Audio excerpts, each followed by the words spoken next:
I just wanted to actually welcome everyone.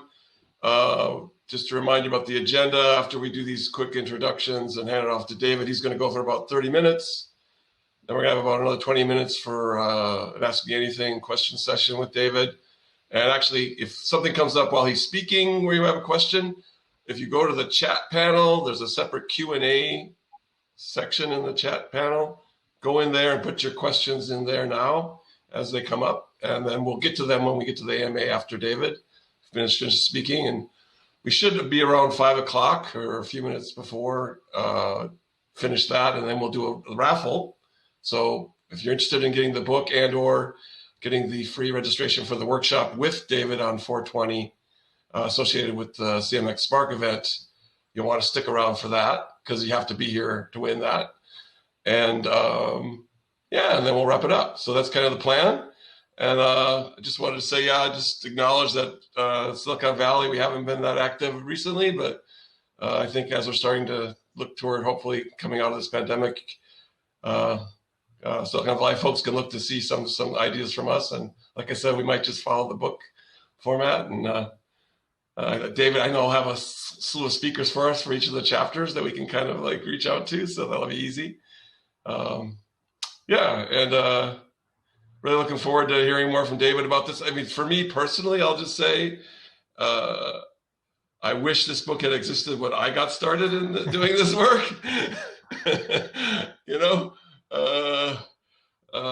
Would have saved me some headaches along the way, probably.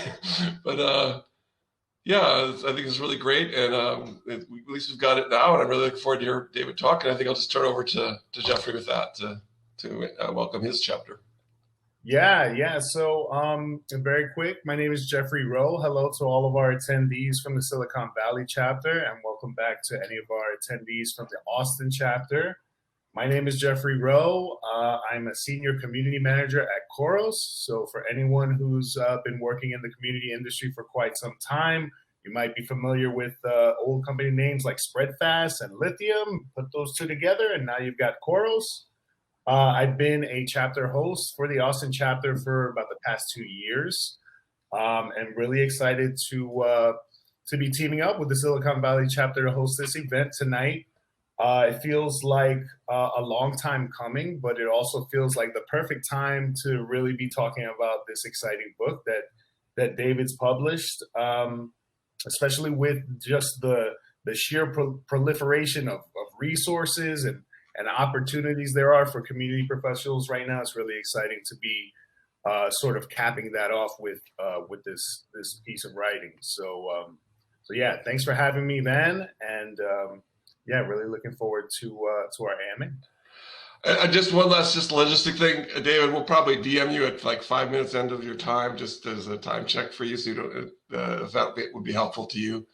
And then sure. How much time do I have again?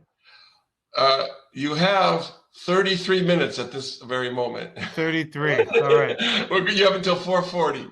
I'm going to talk fast. Well, you said you wanted 30, so I gave you 3 extra.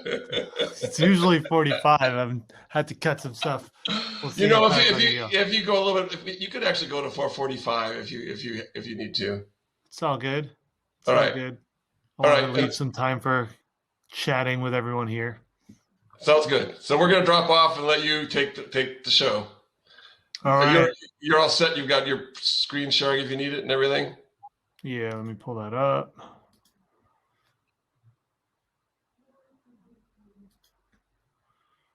All right. All right. I'm out of here. Let me make sure you can see this. You're able to see my screen, yeah? Yep. All right, perfect. All right, what's up, everyone? Thanks so much for joining. I know it's kind of the end of the day for a lot of you. Hopefully you all had a good day. Drop in the comments the emoji that you're feeling right now. You can actually just type the colon and then it'll pull up emojis. I want to see how everyone's feeling in emoji form. While you're doing that, thanks so much for the introduction, Jeffrey, Ben, and thank you so much for all the amazing work you both do to continue to host community events for the CMX community, for the industry. And I know this year has been a wild one for events, and I'm very excited to be hanging out all in person at your CMX Connect events soon. All right, we got some coffee, just smiley face, some surfs up. All right, cool. So yeah, I'm gonna go through some of the content from my new book today, and I definitely want to spend a bunch of time just chatting with you all. Sharon's very tired. That's all good. And we'll open up for Q&A at the end. Cool. All right. So I'm going to start by just sharing a little bit about my story. So some of the frameworks, especially if you've been to any of my workshops or events in the past, might be familiar, but I haven't always shared my background and my story. So this is me when I was a little baby. My parents were both immigrants from Israel and England, moved to the US, and I was born a year later. And so we didn't have a very strong established community in our local neighborhood when I was first born. And from an early age, I basically had to learn how to find belonging, learn how to find connection, and struggled in a lot of ways to find connection at an early age. And so as I grew up and continued to be, I was very extroverted. I love people, but I really struggled to find belonging on a local level. So like most kids, most middle schoolers at that stage, I turned to video games. And so Tony Hawk's Pro Skater 4 was my game of choice. Actually, real quick, are you are sharing your screen as well, or are you just seeing the slides? I want to make sure you're not seeing too much. You're only seeing the slides. It looks good? Okay, cool. Oh, Jorge's seeing both. All right, you know what? I'm going to switch this up.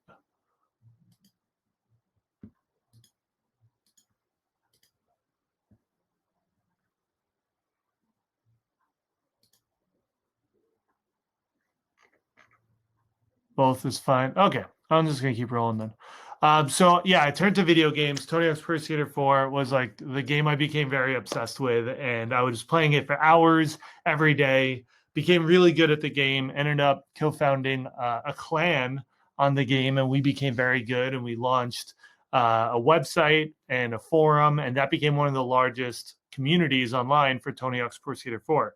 So I was in middle school and running communities, running a large forum. We were doing contests. We had trolls. We had moderation centers, all the things that we do as community managers today, I was doing as a kid in middle school.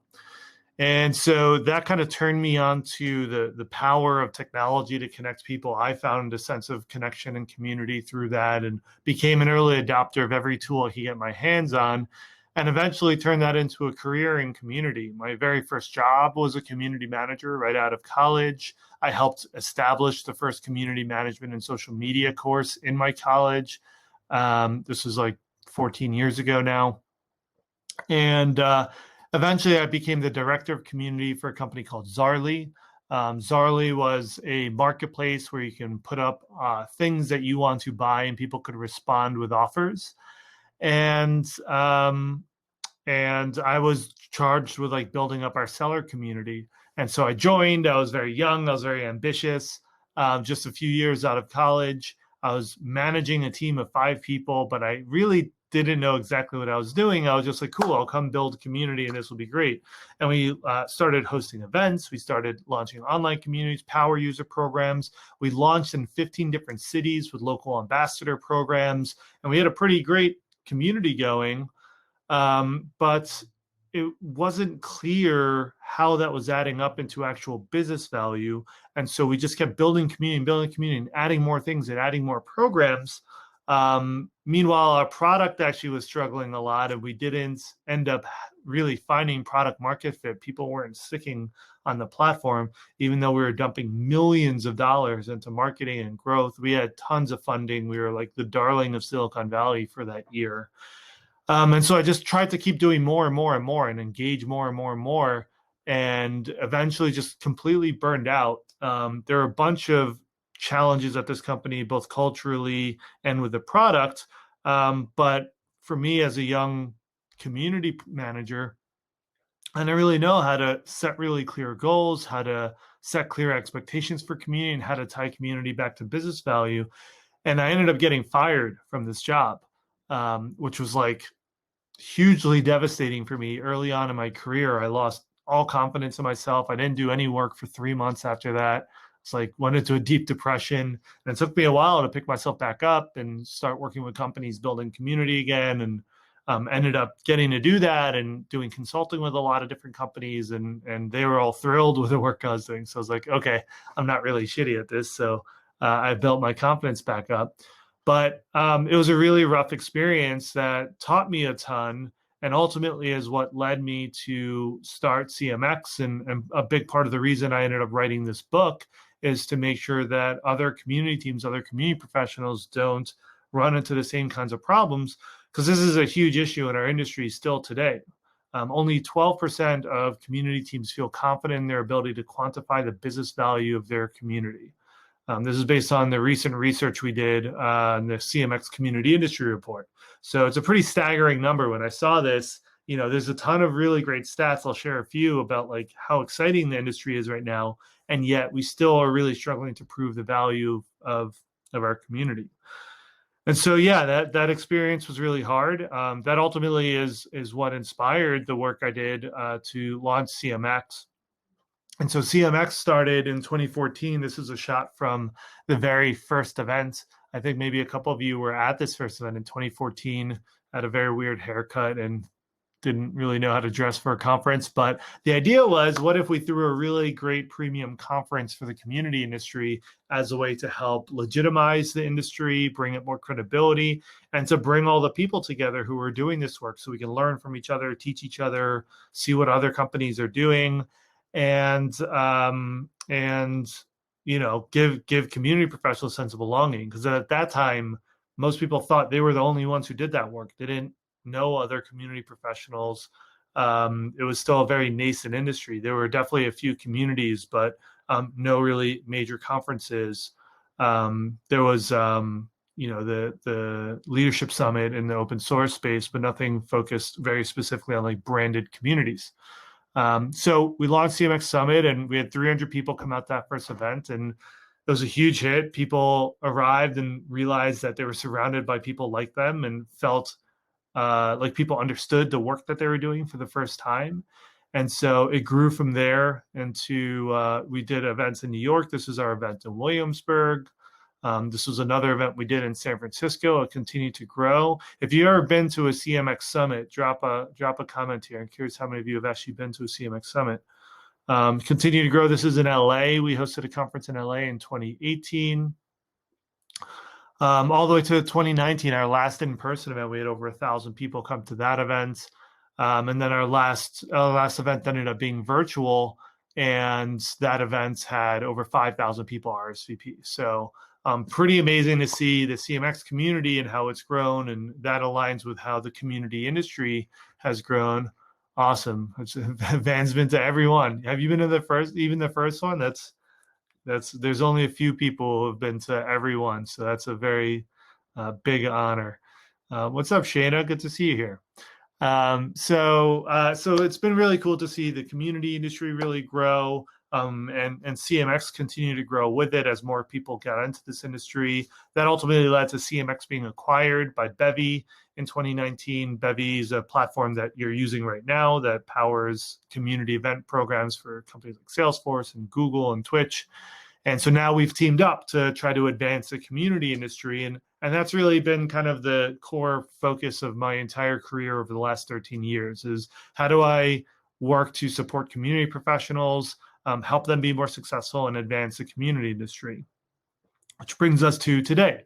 And the book I just published, The Business of Belonging, which basically is taking the 13 years of work I've done, the 7 years of working on CMX and training hundreds and hundreds of companies through workshops and trainings and the thousands of people we have in our community to condense that into one book that you could hand anybody and they can read it and they'll understand what it means to be a community-driven business, understand the value of community, and be able to build a really incredible community for their business.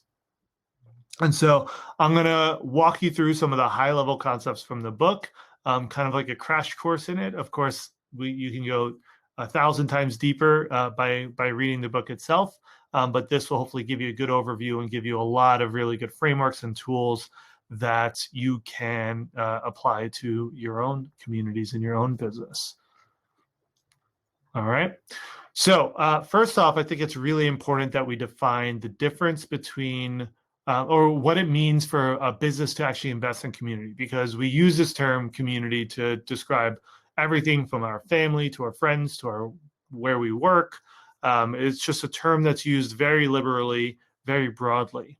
And I think a very important distinction to make to understand community in the context of business is to distinguish between community as a cultural value and community as a business operation. When we talk about community, what we're often talking about is community as a cultural value.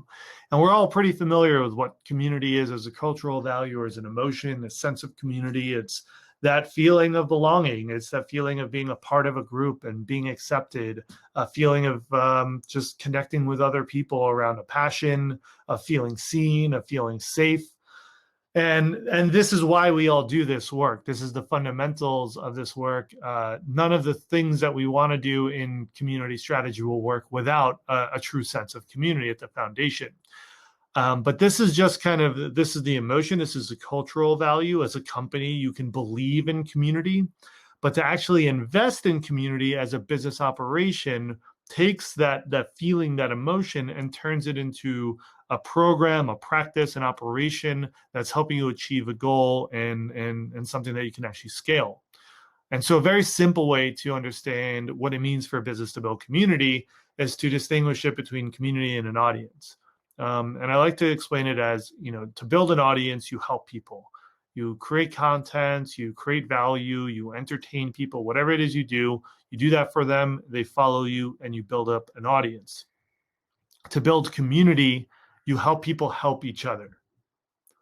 And that seems like a very simple difference, but it's actually a very fundamental shift for businesses to make mentally, and is very different from traditional business, because historically, businesses have always been very audience driven, right? We're going to create products, we're going to create content, and then people will consume it. But we are creating all the value.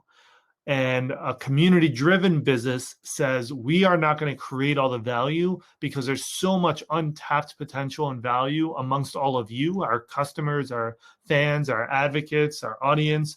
We want to connect you to each other so you can create value for each other. And that's a fundamental difference between building community and an audience. And we could see some really great examples out there today. Duolingo is a really great one. They have over 300 million active users. It's a language learning platform. We can go and learn all different languages. They have over 100 different courses now. Actually, when I created this slide, it was 80. They have over 100 courses now. And almost all of those courses were developed by the community. They created a platform where people, if they know the language, they can go in and contribute to creating the course. And that's how they were able to scale up to 100 courses so quickly, as compared to something like Rosetta Stone that only has about 30 courses and has been around for, I think, 5 times as long. And then they applied a community-driven model to engaging those users as well. So you can use the app to learn a language, but to actually learn the language, you need to practice it and use it in conversation. And so people wanted to practice their language with each other, and Duolingo said, great, we're going to host a platform where you can now connect with each other locally and practice your language. And Bevy powered this platform, this program for a long time, and they were able to scale it up to 2,600 events per month at its peak. And they did this with a team of 3 people. 3 community managers running 2,600 events a month. And so you can compare it to, like, if a company was trying to run 2,600 events a month themselves, how many event organizers would they have to hire, and marketers and people to run that operation? It's a scale no company is going to reach. Like, no one's going to do that. But they're able to do that by empowering the community to self-organize. Salesforce is another gold standard on the B2B side. They have community plugged into almost every part of their business today. Didn't start that way. Erica Cool, who was their VP of community, built it from the ground up, and really, made community a core part of that business. But you look at it today, and they're running support forums where 84% of customer questions are answered by other customers. They run the Trailblazer program where they have local events run by the community, similar to Duolingo, with over 1,000 chapters where admins are teaching each other how to use the platform more successfully and how to grow in their career.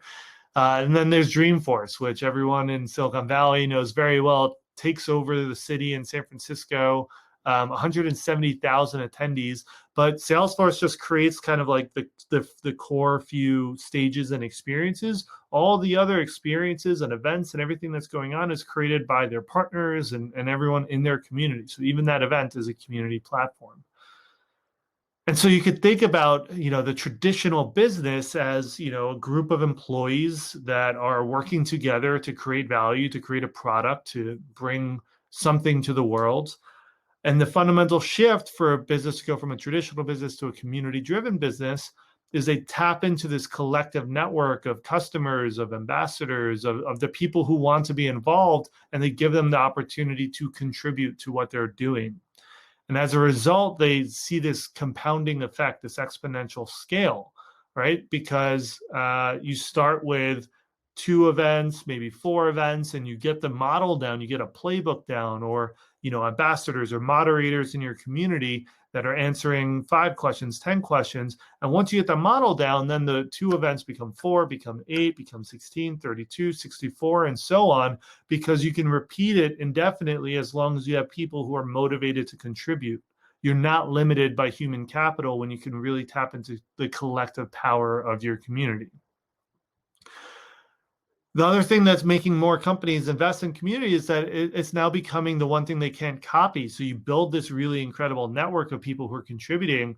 And these days, it's pretty easy to copy a lot of things that a business is doing. The no-code movement has made it very easy for anyone to launch a Spotify, to launch a newsletter, to launch a product, to build apps without even needing to know how to code. So it's easier to copy products than ever before. They can copy your marketing language and your brand and your design. But community really is the one thing they can't copy because it's built on these interconnected relationships that take a really long time and a lot of effort to build. So, there's no way to hack that. They're going to have to build up their own community. And this is why we're seeing community become ubiquitous within the world of business today. It's really like hitting this crazy peak where, this is the most recent research from First Round. 80% of startups are investing in community and 28% consider it to be their moat and critical to their success. Our own research in the CMX Community Industry Report found that 86 of the companies said that community is crucial to their company's mission. Now we're seeing articles going up on every tech publication about chief community officer being the new CMO and just how community-driven businesses and community-driven growth is the hottest thing. It's like for those Van and I have been at the first CMX Summit. It was I couldn't imagine, tech publications and all these articles and just VCs tweeting about it like it's a hot thing. Back in the day, it was like pulling teeth to try to get people to care about community. And now everyone's really woken up to it, which is really exciting. And I think we can confidently say that the era of community-powered business has arrived. So it's very exciting. It's very exciting, right? Are you all excited? Are you still listening? I can't tell unless you're chatting. So post an emoji with how excited you are for the community-driven business era. All right, cool. Y'all are still here. So it's very exciting. And yet I keep coming back to this stat that 12% of community teams can confidently measure the business value of their community. So despite all this excitement and all this value, we're still struggling to prove that value. And so, I have a lot of solutions I propose in the book. And I hope this book helps a lot of people start to solve this problem. I'm going to walk you through kind of the key high-level things that you can do to really understand the business value of community and build community in a way that is measurable and impactful for your organization. And so it all starts with having a clear strategy. Too often we get right into the tactics. We start at that bottom level of how do I start organizing events? How do I start? I'm going to launch a Slack. I'll launch a forum. I'm going to start hosting a community council. We just start with the tactics of just building community without really understanding what is the business objective we're trying to achieve. First of all, like what is the outcome that at the end of the day, I'm going to be able to accomplish for my company, right? Like one really simple thing you can do is create the community report that, like, your dream community report that you want to exist in the future. Like, what's the thing you wanted to say about the impact it drove for your business and how excited your community and how engaged your community is? Like, what's the report you would love to be able to hand over to your boss and be like, look what we accomplished. Have that report as your North Star and work back from there. Because if you just end up handing them a report that shows that you grew your Facebook group or grew a Slack and you can't really speak to the business value, you're going to struggle to really get buy-in and to continue to invest in community. So you need to start with that community strategy in place. And starting at that business level, then you have this question: how do you measure the quantifiable value of community? And so any of you who have been to a CMX workshop that I've taught before is already familiar with everyone's favorite mascot, Space Cat, and the Spaces model. If you haven't seen this model before, I think it'll really help you understand what are the different outcomes that community can drive for your business. I go into a lot of detail in the book on this, but I'm going to give you a very quick overview right now. And so Spaces essentially stands for support. So support is support forums, anywhere where your customers are answering questions for each other. And in the book, I give you a table that has 3 metrics that you can tie back to ROI for each one of these areas. So for support, you're looking at reduced support costs, increased customer activation, and then increased customer satisfaction are 3 of the metrics that are often tracked for that. So anywhere where you're connecting customers to each other to answer questions for each other. Then you have products. So products anywhere where you're building community to collect feedback and insights from your community that you're going to be able to apply to your product. If you're a startup that is pre-product market fit, you are 100% doing this, right? You're finding your early adopters and just connecting with them as deeply as possible and asking them for feedback and just learning as much as possible about what they need from your product and how you can make your product more valuable for them. As your company grows, you continue to have opportunities to collect feedback from your customers. It could be a really large forum like ideas exchanges like Fitbit and Xbox have had, where anyone can share ideas and then other customers can vote on those ideas and comment on them, so you get a crowdsourced view of what your community wants. Or it could be as simple as a community council. So just get 10 of your customers together that you bring in. Usually it's like once a month. You have an agenda. You go through key product decisions. You can bring them back as focus groups for different products that you launch. And you bring the voice of the customer into all the decisions you make for your company. Next up, we have acquisition. So acquisition is any community program where your goal is to drive growth, drive new customers, new users, new pipeline.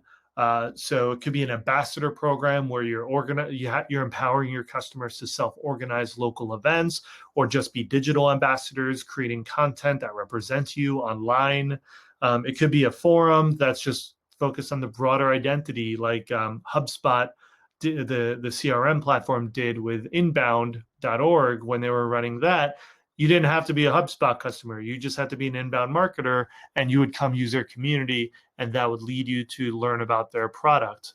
Or Culture Amp does that with their People Geeks community. Branch, the mobile analytics platform, does that with their mobile growth community. So really good examples of companies that are driving growth through building community. That's right, Shana, HubSpotted, building an epic team over there.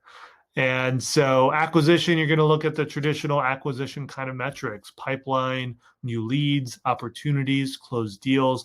And frankly, this is actually one of the easiest things to tie community back to your business value, especially if it's event driven, because you can make it as simple. We do this with Bevy for all CMX events. It's as simple as like, who came to a CMX event? Were they an existing customer of Bevy? Were they in our pipeline already? Like, are we already having conversations with them? Were they completely new, and were they a lead? And then we qualify them to say, like, is this person a good fit for Bevy? If so, maybe let's reach out and follow up with more content and resources to help them. And we're able to track exactly how much business growth CMX drives through events for the company. So highly recommend investing in acquisition if you're starting out, because it can be quite easy to measure the business value of growth. All right, next up, we have contribution. So contribution is anytime you have a platform, think like Airbnb, anything that's collaborative consumption, or marketplace like Etsy or eBay, anything that's open source like GitHub, any crypto that's like Ethereum, wikis like Wikipedia, anywhere where it's a platform that people are contributing content to the to make the actual product what it is, right? Twitch for streamers, YouTube for their creators. And so the goal in these community programs are to make those contributors really successful. For Airbnb, it's the hosts. For Twitch, it's the streamers. And they create all these programs like Twitter's Creator Camp or Airbnb Superhost community to make those hosts as successful as possible at contributing to the platform. And they know what the dollar value is of a successful contributor on that platform and what successful contributors' contributions look like. All right, fifth is engagement. So an engagement program is really focused on driving customer retention. You're measuring things like increased contract value, increased customer lifetime value.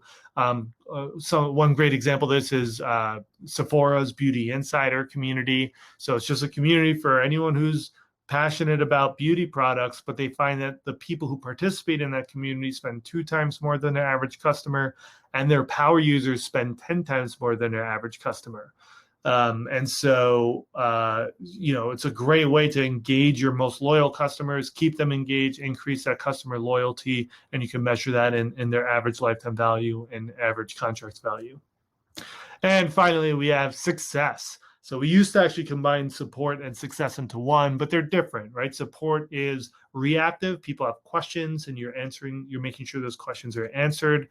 Success is proactive. It's about making sure you're creating education and programs that are helping people learn how to use your product more successfully, learn how to grow in their careers more successfully. So like the Salesforce Trailblazer program is a great example of that, with their 1,000 local chapters all focused on education and helping people learn how to use the Salesforce tools more successfully, because they have a pretty complex tool, and help their admins grow in their careers. Right. And so here you're also looking at increased contract value, increased product adoption. So if you launch new products and new features, are people actually using them? You can drive that through a community. And so space is support, product, acquisition, contribution, engagement, and success. The 6 areas, the 6 business outcomes that you can drive with community. Now, I'm curious, for those of you who are building community for a company, if you could type in the chat, how many of these are you focused on today? How many areas of the spaces model are you focused on today? 2. That's great. That's pretty focused. I'm impressed. 3. All right. Thanks, Sharon. You can share which ones too if you would like to. 3. All right. We're a pretty focused group. I guess some of you have come to my workshops before. 2 to 3. Good job, Sheena. Of course, you're focused. All right, so a lot of you are 2 to 3. That's really great. 2 to 3 is pretty reasonable. Most of the time when I host this and I ask people how many they're doing, it's usually like 4 or 5. A lot of people are doing all 6. Even 3 is a lot, right? Like it depends on what your goal is, and what kind of resources you have. I mean, for your community team.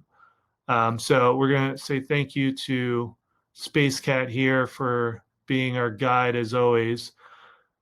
And so the key is to really get focused. And I usually recommend focusing on one objective at a time. If you're starting out and like this is the first community program your company's really investing in, focus on one community program at a time. Don't add multiple programs all at once, because each of these programs is going to require a lot of different things. For one, different tools, right? Like a support forum is going to require different tools and technology than an ambassador program, which is going to require different tools than, a product feedback space. It will require engaging with different members, because somebody who wants to participate in a support forum is going to be different than someone who wants to engage in an ambassador program. It'll have different metrics. In the book, again, I share like metrics that you can use for each one of these, and they're different. So now you're using different tools to track the different metrics and try to connect it to different systems. And community is essentially an extension of your team. And all of these are different teams. You have a marketing team, you have a product team, you have a support team, and a success team. And so now you're working across 3 or 4 different teams with different objectives and different goals. And then if you're trying to show the value of your community after a quarter, after a year, you're really going to struggle to have a concise, clear message of here is the result we drove for our business with our community. And you're going to spread yourself so thin, especially if you're a solo community manager, that you're just going to burn out like I did at Zarly. And so I think it's really important to just like figure out what is the objective that is most compelling to your business right now, that you know you can impact, that you know you can track. Do that really well. Own that. That's the one you're accountable to. You might still drive the other values, but you're accountable to this one, so that at the end of the year or the end of the half or whenever it is that you're like reporting on your progress, you can really make a clear, concise case for the business value. And now you can say, actually, we're also getting a ton of great product feedback, and I'd love to launch a program for that. Here are the resources, the budget, the tools, and the people I need to hire in order to run that program. That's a much more compelling way to grow. And that's exactly what people like Eric Gould did to make Salesforce a critical part of Salesforce. Okay, so that is a very brief overview of the business value. Now getting into the next level of community engagement, community programs that you're going to be running. So to do this, in the book, I share a framework that we call the social identity cycle. And so this is essentially the process that anyone goes through as they become a more engaged member of your community over time.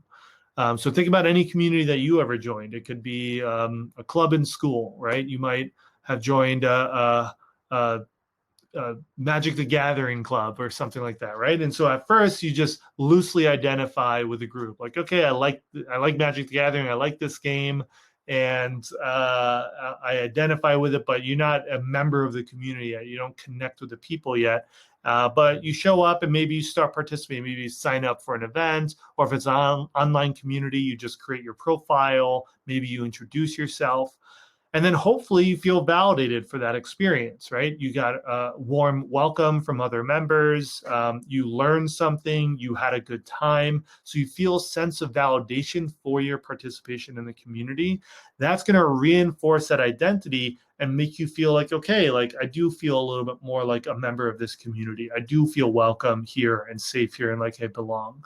And so that's going to make you more and more comfortable to take greater and greater actions and participate in greater ways. So maybe next time you attend an event or you post in the forum, you respond to other people and you start helping other members. And then maybe eventually you become like an ambassador and you start organizing events, or become a moderator in the community, become a leader. And every time you participate in greater ways, you feel more and more validation, right? Like for Van and Jeffrey, who are running events, hopefully like making that big investment of running events also brings them a whole lot of validation and connection and purpose as part of the CMX community. And that continues to just deepen that sense of identity. So that's why it's a cycle. Over time, that sense of identity will just continue to increase and increase and increase. And we dive into the full psychology of social identity in the book and social identity theory. And so, diving into each one of these, first on the identification level, you have to realize that every community is not going to be homogenous. It's going to have many different levels of engagement and identity within the community and belonging, which is why whenever people like point out a group to me and they say like, well, that's not a community, that's an audience. My response is like, well, I'm sure there are people in that audience who do feel a strong sense of community. It just depends how specific you get and how close you get to the core of that group. And so, generally all communities will have passive members, active members, power members, and leaders at the center. And you can apply this to any community. So, an example would be Airbnb. So Airbnb, if you look at the outermost circle, you have guests. Do people who are guests on Airbnb feel a strong sense of community? Probably not, right? They're probably just like there to get a place to stay. They don't necessarily feel a strong sense of identity. But maybe if you're a host, now it's part of your income. You're actively working on making it a great experience. You're hosting people regularly. Maybe you're now starting to feel a stronger sense of community. Super hosts, well, you're almost certainly going to feel a strong sense of identity and connection if you're a super host, because you're using it so much, you're so invested, and Airbnb does a ton to engage you. And then, of course, employees, right? If you're an employee of a company, hopefully you feel a strong sense of identity with that company and a strong sense of community. And you could take any identity, you could just do this exercise on your own and write like your customers at the top. I guarantee you your customers is actually a very broad identity, and you can break those down, and then you can break down those sub-identities into even more sub-identities. And what you'll end up with is a much more specific community persona that will help you understand how do you create community member experiences that are much more specific to the groups within your community, rather than just saying like, I'm going to build a customer community for all customers, because that's a pretty broad identity. All right, next up we have participation. And so, I'm almost done here, Finn. Participation, a great tool you can use is called the community commitment curve. I learned about this from Douglas Atkin, who built Community. He built this exact curve for Meetup, and then also worked as a global head of community at Airbnb. And the idea is, as people move through that cycle over and over again, and their level of commitment goes up, their level of participation will grow, and they will be willing to take greater and greater action. And so this is a really helpful tool. I'd recommend just like brainstorm and just brain dump every idea, every action that a community member can take in your community onto a piece of paper. And then right next to it, right, is this low commitment, is it medium commitment, or high commitment? And that will give you a really good idea of how you can map it out on the commitment curve. And that low commitment stuff should probably be part of your onboarding, right? Because there's small asks that you can make to like start getting them engaged. Medium commitment is more of like your activation campaigns for how do you get people to go from passive to active and get more engaged. And the high commitment stuff will be your power user and your leadership programs. And you can use that to kind of design the different stages of your community member journey. And then finally, we have validation. So they identify with your community, they participate and move up that curve. As they participate in greater ways, hopefully they feel more and more validated. A really useful framework I share in the book is from our friend Holly Firestone at Venafi, called the SNAP framework. So it's 4 different buckets that you could think of when rewarding your members. So you have status is one. So status is, giving them badges, roles, titles, things that improve their status within the community. Networking is giving them access to exclusive experiences and helping them connect with people in more curated, intimate ways.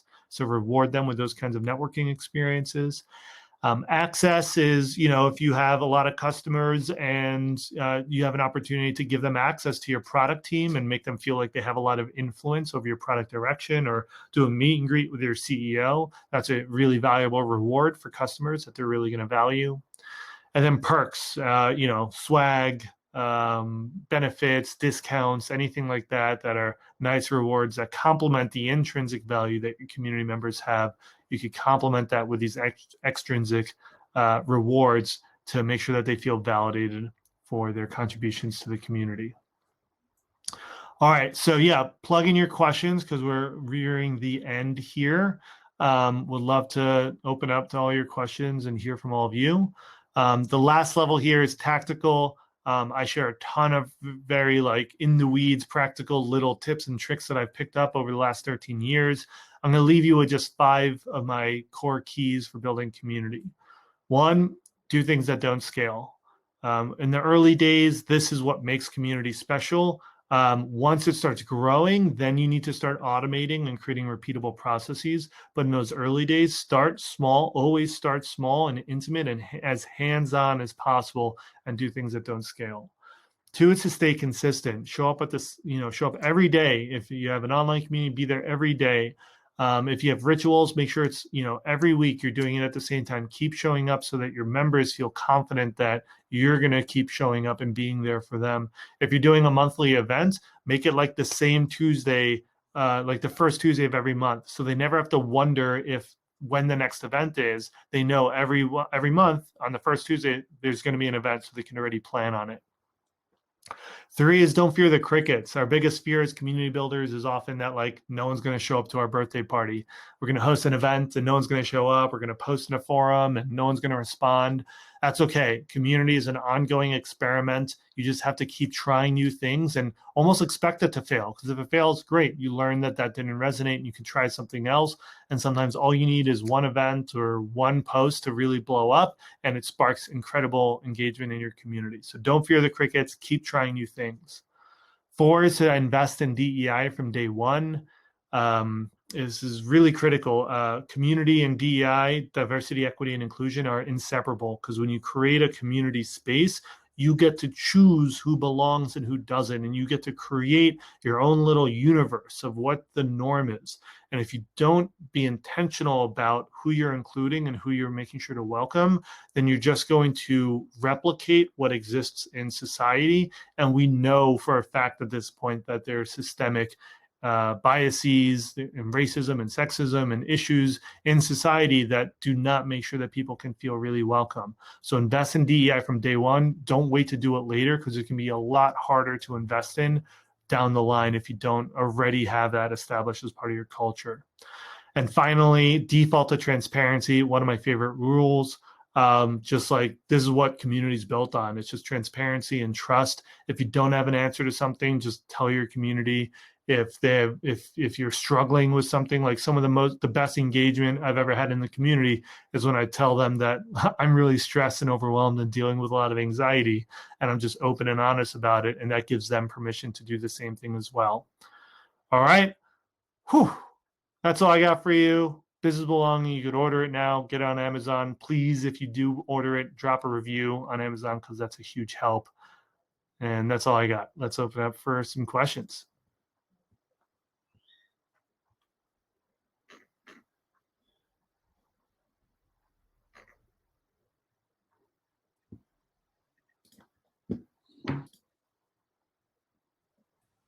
All right, we are back. What's up? Welcome back. Yay, thank you.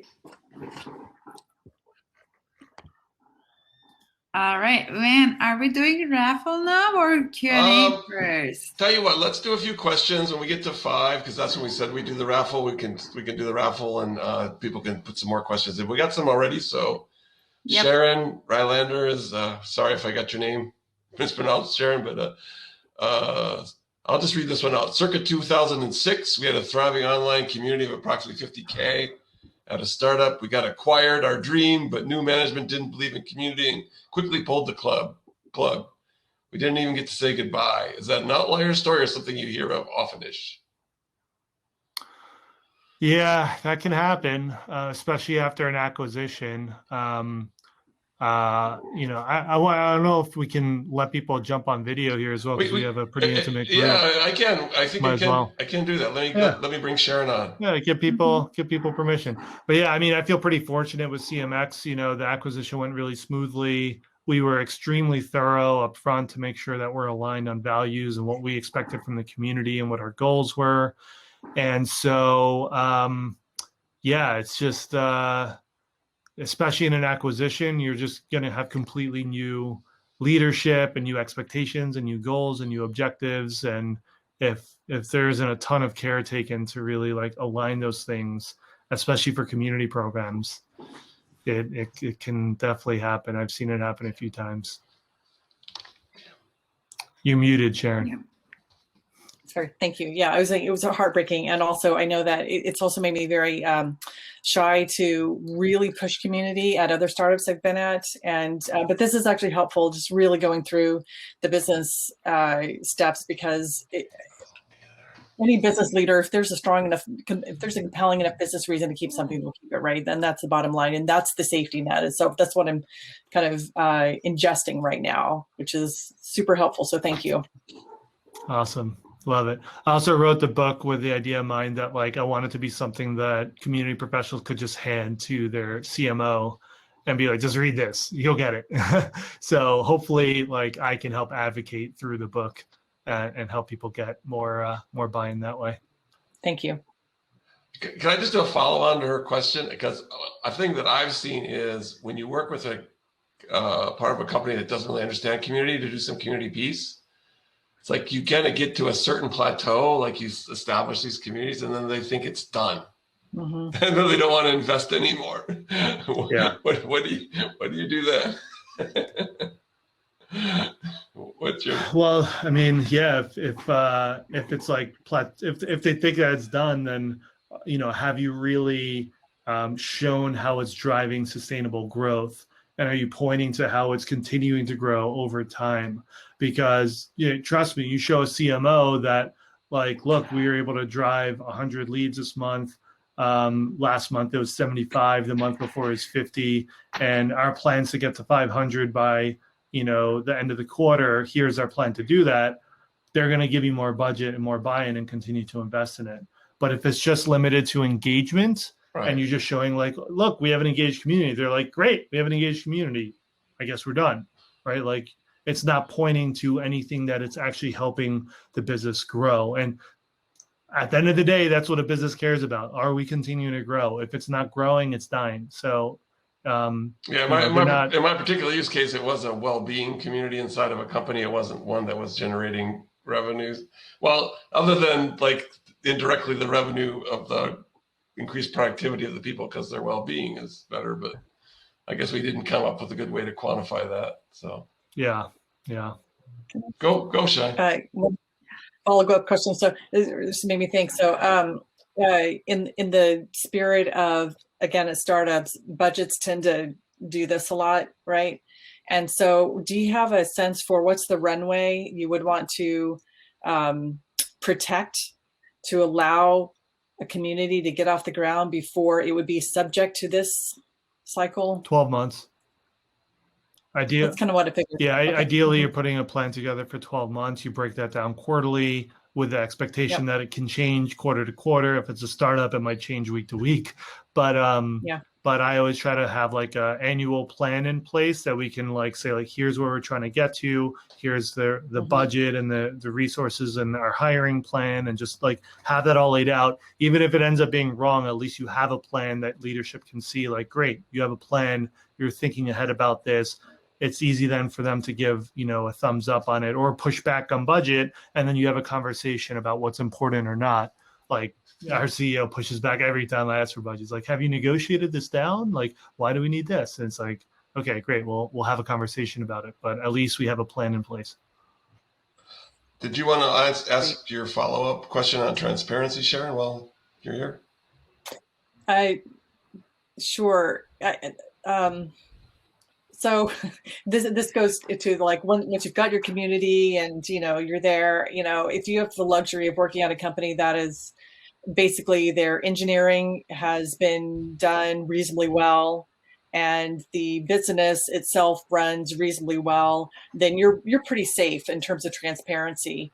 But that's just not that's a luxury, in some sense, right? I mean, there are coding errors that go back years that nobody wants to deal with, and that's the reason you can't put in this obvious new feature, right? Because it's gonna, it would be simple at another company, but not given the legacy, right? Or if there's a financial situation that clearly can't be disclosed, but is affecting decisions, can't be transparent about that. So those are really, really challenging issues to address in a transparent way. And that's, I don't know if you have any thoughts on that or anybody's experience. Yeah, I mean, I know it's not easy, especially with like enterprise brands. But I mean, I would argue that like, that's exactly what you should say to the community is like, I think community members respect a lot more when a business says like, yes, this is a business decision. We are going to continue to invest in everything we can to make you successful. Here are the priorities that we have to consider.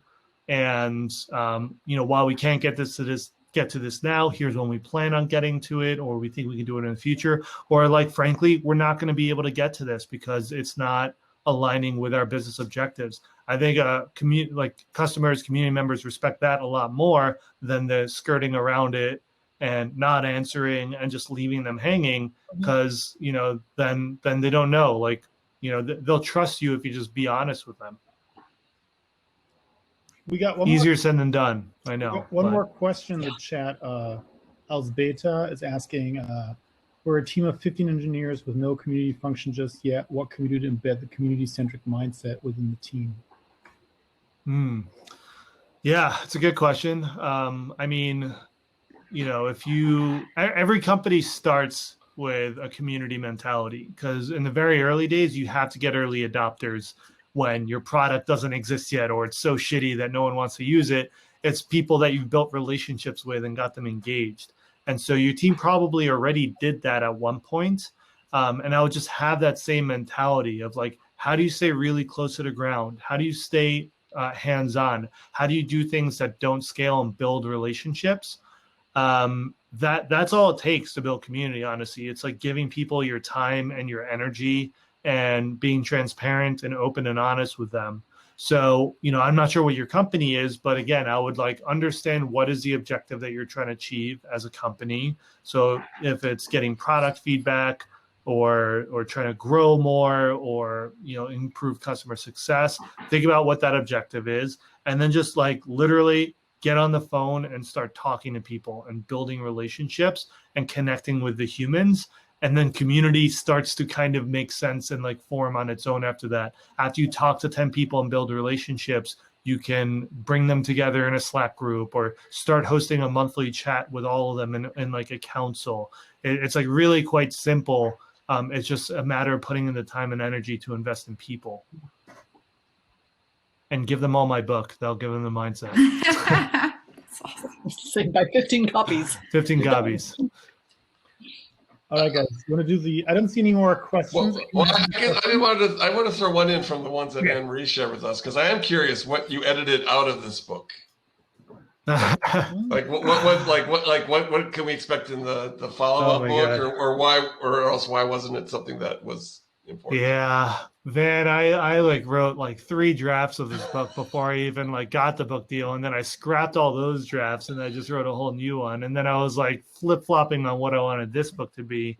So I mean, I wanted to like squeeze everything that I've learned into like one book but like balance it with not being too in the weeds to where like someone who's like an exec or higher level is going to be like, I don't care about your step-by-step process for moderating 10 different kinds of community member posts, but not so broad that it's not extremely practical and valuable for community teams.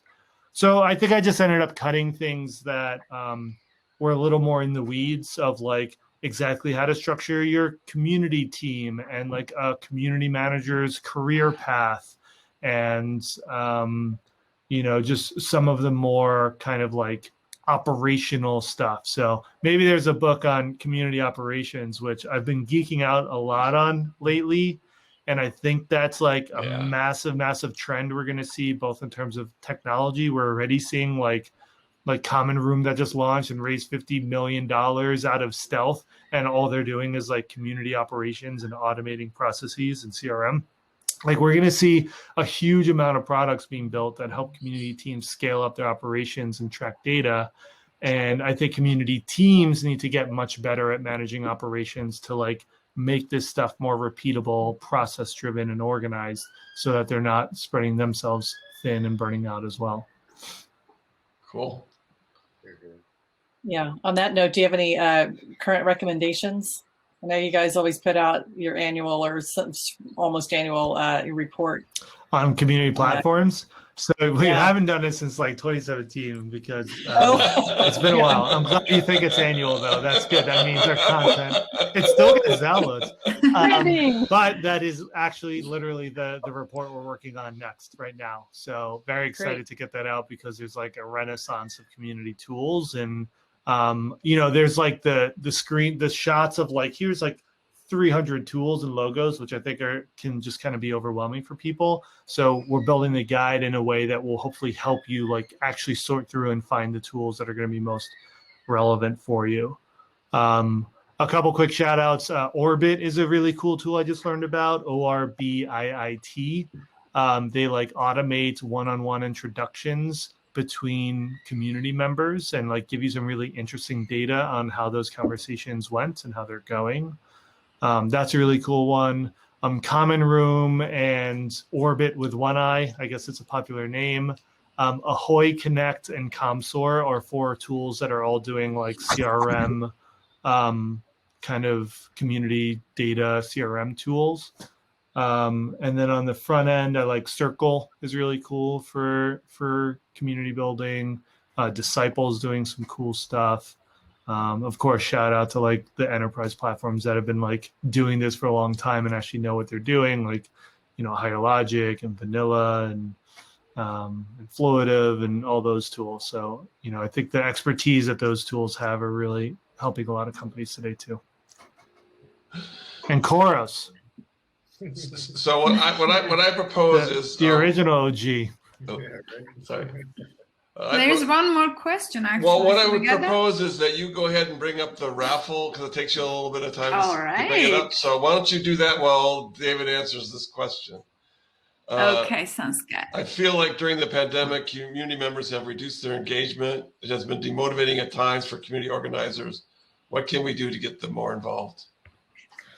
Yeah, that's a great question. I think communities saw both happen. Like some communities saw a lot of increased engagement and others saw decreased engagement. I think we saw increased engagement because everyone's like, COVID's here, we're all virtual. And then everyone's like so exhausted by virtual and Zoom calls and all this stuff that there's just fatigue. So on one end, I think we're hopefully, knock on wood, like seeing the light at the end of the tunnel. And I think like once the vaccine is distributed, I think in-person events are going to come back like a storm. People are going to be craving gathering in person. I think you have to just like also get creative and create like novel experiences. Just doing yet another Zoom call is probably not going to move the needle.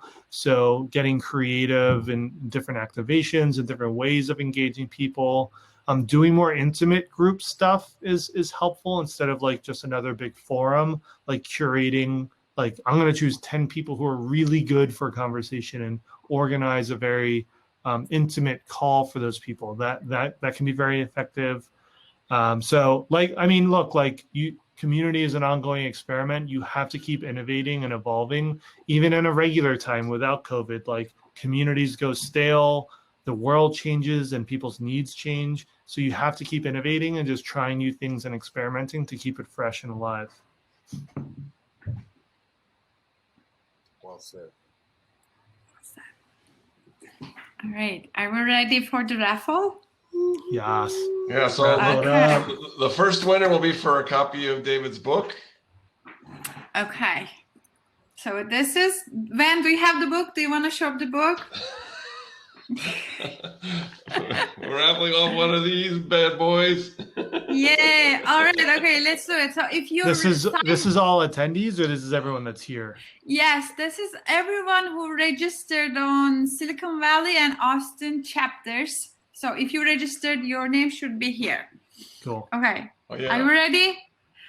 Okay. Let's do this. 3, 2, 1. Drum roll. Winner is David Spinks. Yay! All right. Hey. I saw already. Yeah, I'll make sure it's someone that's actually really here, right? Yeah, hey, already here. Awesome. That's all All right. right. Nice. And if they weren't here, we should just give it to someone here because they shouldn't get one if they didn't come. That's right. That's right. And Anne-Marie will be following up with you, Jorge. We have your contact info from your registration for today's event. So. Yep. All right. And the second prize is? Oh, yes. It's going to be registration in David's upcoming workshop associated with the CMX Spark on April 20th. And it's at a European time. And if that doesn't work for you, you will be able to transfer the registration to someone else that could use it. Totally.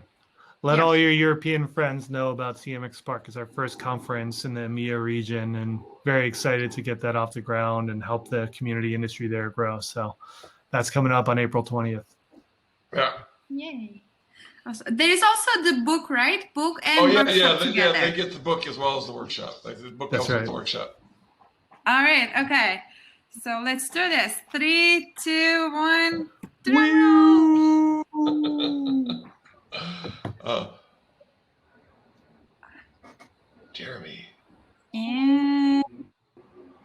Chris is not here.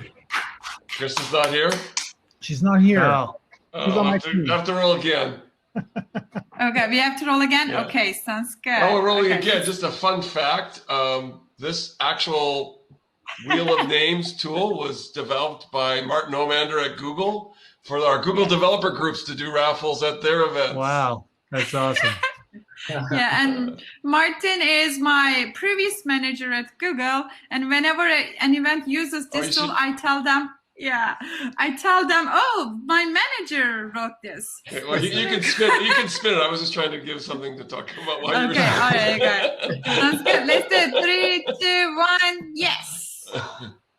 That's cool. It's a great tool. Every community manager needs a spin wheel for raffles. Well, Oh. I almost got it. I didn't need it.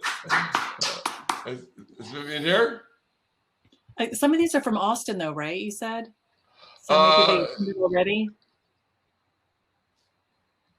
I didn't Just see- go again. Go again. No, Go again, actually, go again, Again? go again. We'll give Okay. it one more try. One more try. Okay, last one. Let's do that. All right. And...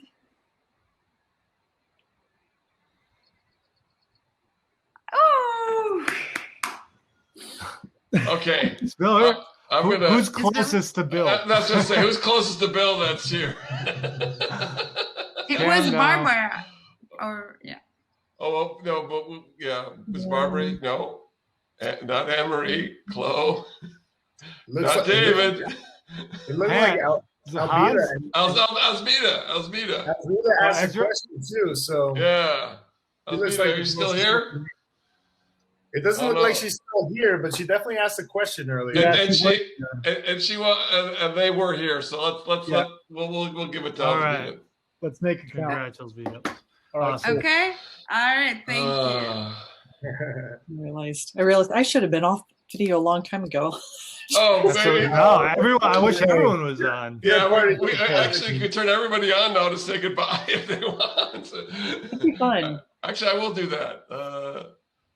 We'll get a group picture for the end of the event, if you want to.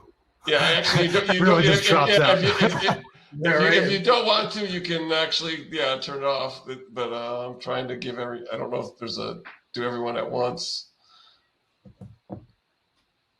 Did I get everyone? I think I got everyone. I hope I got everyone. What's up, Looks like- Hans?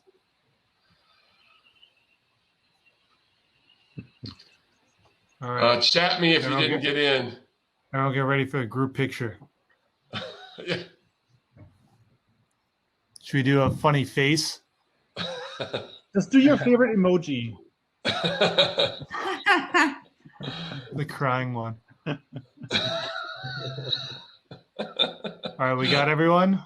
All right. All right, ready? Is someone doing the picture? I can do a screen capture. Go for it. All right. Well, let's do a normal one. Everyone smile. Okay, let me know. One, are you ready? I took one. Yes. I got one. Okay, now on 3, everyone Wait, pretend like you're it being... takes me a second to get the screen capture set up again. Jeez, Van. Okay, what are we doing now? On 3, everyone pretend like you're being attacked by bees. 1, Okay. 2, 3. Okay. I think Perfect. I got it. I think I got it. That's how you get people to keep coming to your events and your Zooms. You That's make how them you feel like they're create a attacked by community. bees. That's right. All right, awesome. Well, I got to jump. I got a Yeah. crying baby and a dinner. So thank you so much, everyone, for joining. I really appreciate you all Thank sticking you. around and hanging out. Hopefully this was valuable for you. Thanks. Congrats on your book. Yeah, David. Well congratulations, deserved. David. Thanks, And thank everybody. you Thanks, for- Ben. Doing some- Thank you. Thanks, Jeffrey. Thanks, Tim. All right. Thanks, everyone. Thanks, Nile. All right. Appreciate it. Have a good night, everyone. Take care. Yeah. Bye.